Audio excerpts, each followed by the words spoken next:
최근 영화계에서 히어로 영화 하면 단연 마블이 압도적일 것이다 라고 생각을 합니다. 영화의 규모나 제작 편수, 가장 중요한 관객 동원력에서 마블의 히어로 영화들이 큰 영향력을 발휘한다는 것은 그 누구도 부정할 수 없는 사실입니다. 하지만 최근 마블의 영화들은 관객들에게 조금씩 멀어지고 있다라는 생각이 듭니다. 관객 동원력은 아직까지 건재하다고는 하지만 영화에 대한 평가가 조금씩 달라지고 있습니다. 마블이 예전만 못하다는 평가와 함께 과거의 마블을 그리워하는 사람들이 늘어나고 있습니다. 그리고 이번에 개봉한 블랙팬서 와칸다 포에버도 비슷한 의견들이 줄을 잇고 있는 것으로 보이죠. 자, 2020년 8월 29일 체드윅 보스먼 배우가 사망을 하면서 블랙팬서의 후속작은 어떻게 되는가에 대한 관심이 많았습니다. 일단 마블은 그가 없어도 제작을 하겠다라는 의지를 보였습니다. 그런데 저는 이런 생각이 들었습니다. 마블은 그의 죽음을 전화위복 삼을 수도 있겠다라는 생각이 들었습니다. 극 중에서 블랙팬서가 죽은 상황에서 그의 동생인 슈리가 그 자리를 이어받을 것으로 추측이 되었죠.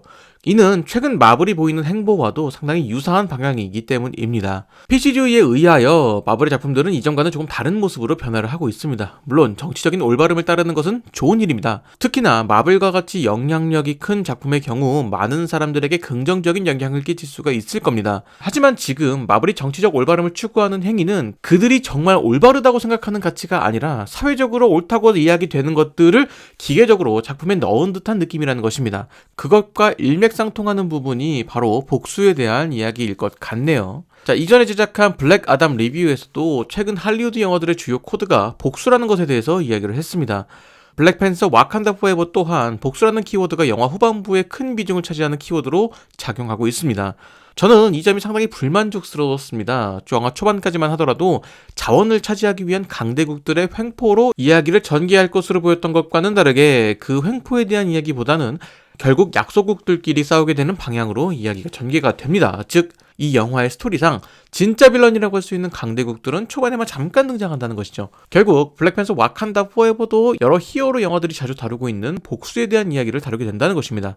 차라리 조금은 의견 차이가 있던 두 약소국들이 어떠한 계기로 협력을 하게 되면서 함께 강대국들과 맞서게 된다라는 이야기로 갔다면 조금 더 흥미로운 이야기가 되었을 것 같다라는 생각도 드네요. 자, 물론 블랙팬서 와칸다 포에버에서 마블이 가장 중요하게 생각할 부분은 블랙팬서를 어떻게 후임자에게 넘겨줄 것인가, 이것에 대한 스토리텔링에 집중했을 것으로 보입니다. 사실 이러한 점은 영화를 보기 전에 관객들도 어느 정도 예상을 하고 있던 부분이라고 생각을 합니다. 그러다 보니 영화를 만드는 사람이나 영화를 관람하는 사람이나 이 영화의 결론이 어떻게 될 것인지 예상이 되었다는 것이죠. 자, 그렇기 때문에 제작자의 입장에서는 액션보다는 여러 복잡한 상황들과 인물이 각성하게 되는 계기를 만드는 것에 집중한 것으로 보이죠. 하지만 관객의 입장에서 생각을 해보면 새로운 블랙팬서가 등장하는 것이 어느 정도 예상이 된 상황에서 새로운 블랙팬서가 과거의 블랙팬서처럼 화려한 액션을 보여줄 수 있을 것인가? 요것에 초점을 맞추고 영화를 관람하게 될 것입니다. 결국 제작자와 관객이 영화를 바라보는 초점이 서로 달랐다라는 것이 저의 생각입니다.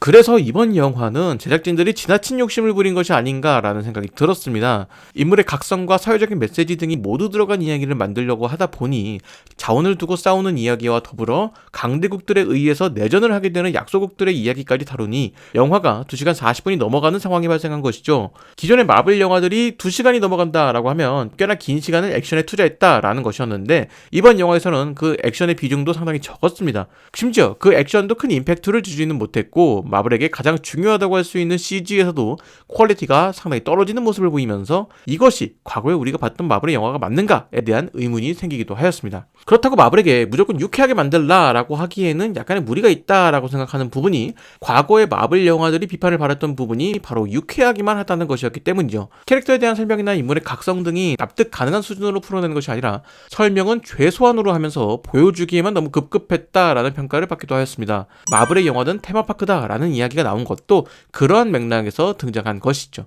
마블은 그러한 비판을 수용하여서 조금은 덜 유쾌하더라도 히어로가 가지고 있는 힘에 대한 무게감과 사회적인 메시지를 표현하면서 선한 영향력을 행사하고 싶은 마음이 있었을 것입니다. 하지만 그것이 관객들에게 크게 어필되었을지는 잘 모르겠습니다. 적어도 저에게는 어필되지 않은 것 같네요. 자, 영화 내적인 이야기를 좀 해보도록 하겠습니다. 사실 영화 스토리 자체는 크게 나쁘지 않다고 생각을 합니다. 자원에 대한 이야기나 강대국에 의해 발생하는 약소국들의 내전 등 영화가 말하고자 하는 이야기는 상당히 좋습니다. 하지만 그것을 모두 말하려고 했던 것이 조금은 아쉬웠다라는 생각이 듭니다. 최근에 개봉했던 DC의 영화인 블랙 아담과 비교를 해보자면 그 속도나 생략이 상당히 달랐다는 것이죠. 코스 요리를 예를 좀 들어보면 블랙 아담은 코스 요리가 나오는 속도가 너무 빨라서 여러 가지 음식을 먹었지만 무엇을 먹었는지 잘 기억이 안 나는 느낌이라면 블랙팬서 와칸다 포에버는 요리가 나오는 속도가 너무 느려서 중간중간 지루함이 느껴지고 다 먹고 나왔을 때 썩 만족감이 들지 않는다라는 느낌입니다. 배고픔을 해결하기 위해서 들어간 식당인데 식당에서 밥을 먹고 나왔음에도 허기가 다시 지는 듯한 느낌이라는 것이죠. 개인적인 의견이지만 약 2시간 10분 정도로 개봉을 했다면 그나마 괜찮지 않았을까라는 생각도 듭니다. 마블 영화의 핵심인 액션에 대한 이야기도 좀 해보도록 하죠. 사실 이 영화에서 액션은 기억나는 장면이 없을 정도로 상당히 부실하다라는 생각이 듭니다. 저를 포함하여서 관객분들이 기대하는 블랙팬서의 액션은 거의 등장하지 않고 탈로칸의 액션만 등장합니다. 거기에 새로운 블랙팬서에 대해서도 좀 불만이 있습니다. 우선 슈리를 연기한 레이티티아 라이트가 히어로의 모습을 제대로 보여주지 못한 느낌이 듭니다. 차라리 어머니이자 국왕으로 나왔던 라몬다나 장군으로 등장했던 오코예가 히어로의 느낌을 더 가지고 있습니다. 물론 극중 슈리나 슈리를 연기했던 레티티아나 비교적 어린 나이이기 때문에 카리스마가 조금 떨어질 수도 있을 겁니다. 하지만 마블에게는 스파이더맨이라는 좋은 레퍼런스가 있다는 것이죠. 아무리 블랙팬서가 진중한 느낌의 영화라고 하더라도 전작에서 등장한 슈리의 발랄함은 모두 없어지고 진중함만 남은 상황이 안타까울 뿐더러 아직까지도 체드윅 보스만의 그림자가 남아있는 듯한 느낌이 들었습니다. 그리고 새로운 블랙팬서의 수트 디자인도 약간 이상하다고 생각이 듭니다. 기존 체드윅 보스만이 착용했던 수트 디자인을 어느 정도 계승한 느낌의 수트였는데 그런 이유에서인지 새로운 블랙팬서는 상당히 왜소한 인물로 느껴집니다. 즉 블랙팬서의 모습이 위험있게 보이지도 않고 힘이 있는 인물로 느껴지지 않았다라는 것이죠.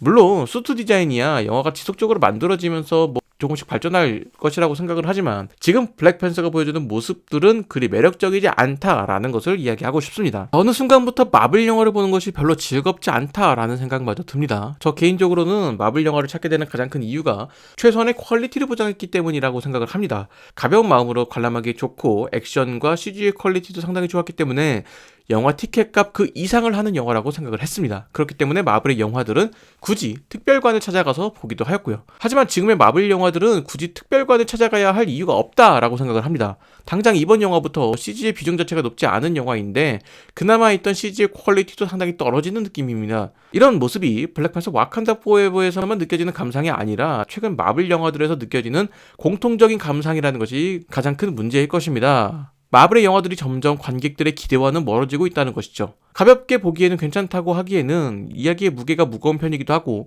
무엇보다 2시간 40분이라는 러닝타임에서 액션의 비중이 높지도 않은 편이라서 가볍게 보기에는 무리가 있는 영화라는 것이죠. 물론 체드윅 보스만에 대한 애도가 담겨있고 와칸다이기 때문에 다룰 수 있는 이야기가 있습니다. 물론 관객들과 함께한 시간이 있는 히어로에 대한 애도를 하는 것도 중요할 것입니다. 하지만 관객들이 애도를 위해서 티켓값을 지불하는 것은 아닙니다. 그리고 진짜 애도를 하려는 마음이 있었다면 장례식에 마블의 히어로 캐릭터 한두 명쯤은 등장했어야 되는 것이 아닌가 싶습니다. 결국 함께 싸운 어벤져스 멤버들은 아무도 등장하지 않은 블랙팬서의 장례식은 체드윅 보스만을 애도하려는 의도가 담겨있는 이 영화의 가장 큰 실책이 아니었을까라는 생각이 드네요.